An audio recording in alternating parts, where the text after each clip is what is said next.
Hi there, welcome to Wine Searcher. Today I thought I'd try a wine from an active volcano. So we've got Torre Mora Scalunera, which is an Etna Rosso from the 2017 vintage.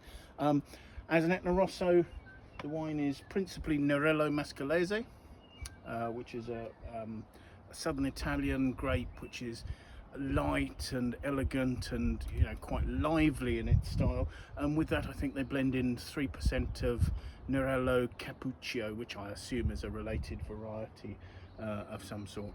The name Scalunera evidently relates to the fact that this is a terraced vineyard on the slopes of Mount Etna. So Scalia, the steps, Nero, black steps.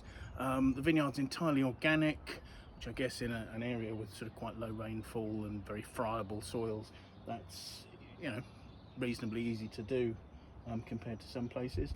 The wine, as I say, the grape variety is suited to making light, delicate, lively, fresh, fruity wines. This wine's been 18 months in oak, in large barrels, predominantly with 20% in barrique. So that has sort of brought forward its maturity a bit. So I'm expecting this to be quite a well melded wine that's ready for drinking now, not necessarily one for aging. So looking at it, it's got quite a light colour. I mean, it's not to a rosé extent, but it's almost brick red, starting to brown at the rim. Certainly not opaque. Swirling it to release the aromas into a nice big glass to try and get the aromatics as much as possible.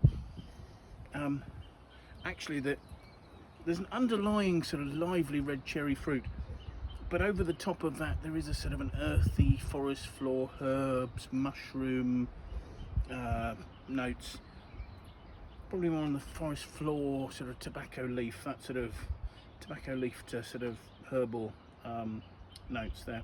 Tasting it,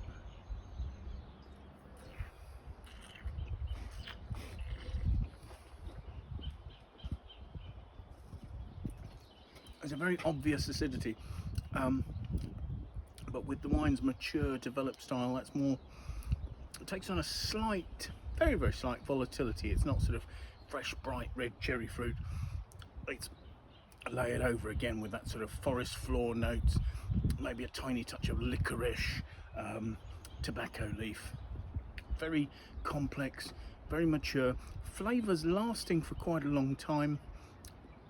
Probably not actually so much mushroom on the palate as there was on the nose. The alcohol is warming, it's 13.5%, so on such a light-bodied wine, it stands out a little, but it's not hot or unpleasant, it's not out of balance. The tannins are quite fine. They've sort of got an earthy nature. They're not sort of not cedary and well defined like that. They're more sort of dusty, earthy in style. I mean, given the wine's good acidity and its quite supple structure, this is a wine that would go with quite a broad set of dishes.